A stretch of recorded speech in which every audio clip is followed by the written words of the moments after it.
Hello Commanders, welcome to the channel. My name is Blood Crow. Today we're going to go over resources. So, the resources that we have are multiple different couple of areas that we got. We got the ones that are in the city. Now these are your base starting ones. You have the auto farm, which is food. You have the energy reactor, which is, well, energy. And the ISO foundry, which is metal. Now with these buildings you can increase your production by leveling them up. By simply going here, like having the correct city hall as well, and then clicking the upgrade button as so. Now if you're in a coalition, you can actually ask for help and it will help speed it up, which is actually a very nice little feature, just like in Rise of Kingdoms. Now another cool thing that you can do with these resource centers here, I guess you could call them, is you have this little arrow with a mark on it, sort of like a targeting. That's basically a dispatch. Now what a dispatch is you can actually add to each individual farm and or other ones that you can have. You can put a hero in there which will actually increase, as you can tell this one is increased 16,560. Not all of that is from the hero itself, but just to give you an idea, I will go here, and if you want to see what equipment quickly that each of your characters may have, all you gotta do is up here at the top right, click this little eyeball, and it will actually show in this section right here what equipment they're wearing. Now, to Millard, I think if I said his name right, he currently has on the PTW 770. I've already augmented it, I've already upgraded it basically to plus 10, so I get plus 12% output when assigned to a building. The other portion of his increase for the production is his level. I have actually tested out if the lieutenant thing here works at all, and as you can see, it does help when it's dispatched. I wish I could demonstrate that, but I ran out of tokens figuring this stuff out. Now you can also upgrade the food specialization obviously here with some of his skills, and that can help out. Now as you can tell, I've also got this gentleman here. He's helping with the energy, and I think I got one of these also. Well, I thought I did. Maybe I need to put one in. Oh, they're not unlocked yet. Apologize. Alright. Now, the other way that you can actually increase your production or get resources is through the coalition. So if you've joined a coalition, this is obviously the page, however many people you got. So over here, you have a resource output bonus.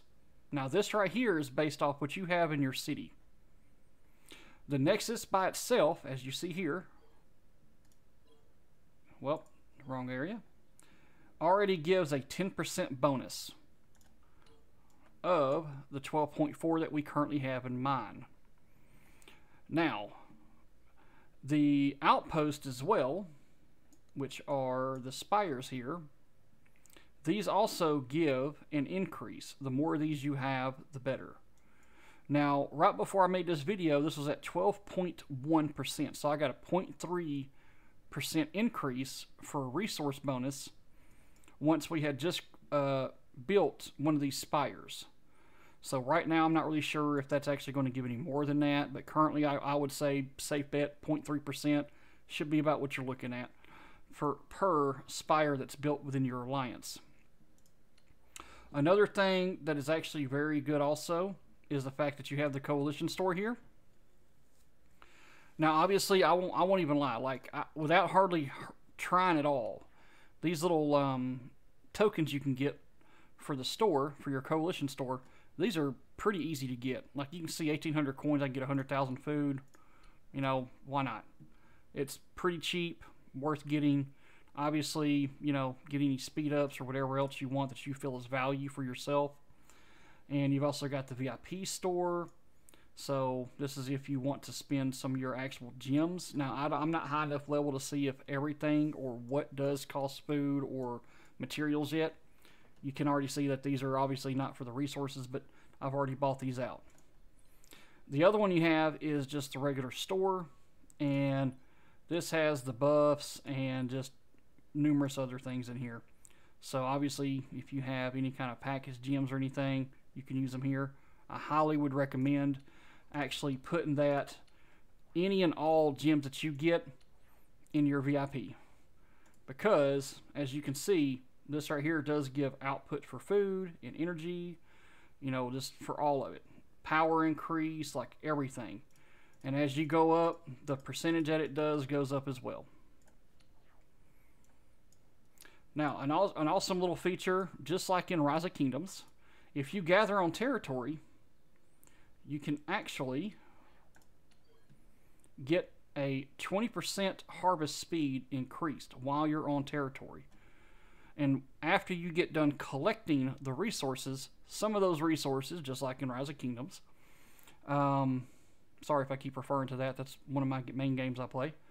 But after you finish gathering some on territory, those resources, some of those resources that you gather will also go to the warehouse, which is right here. So this actually shows you how much we have in here currently. We've been building flags with it, and obviously you have to have the resources to build whatever you're trying to build.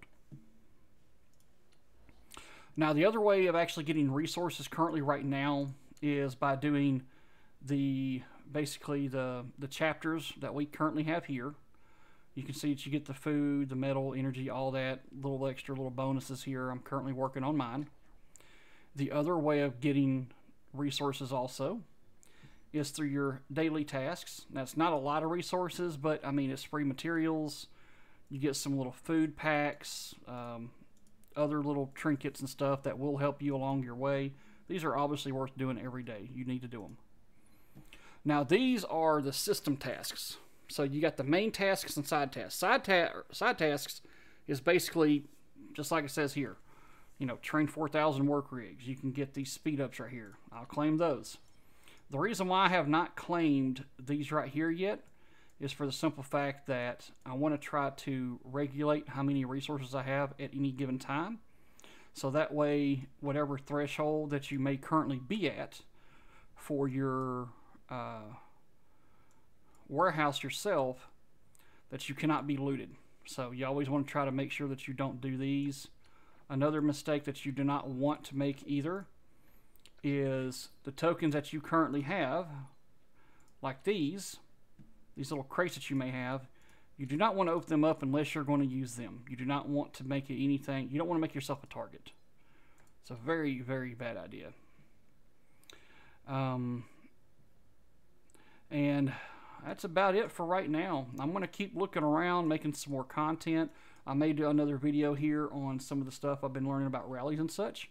But until then, if you like it, you know, like, subscribe, comment, whatever you want to do. And until next time, just don't die too fast, Roughnecks. I'll see y'all guys later.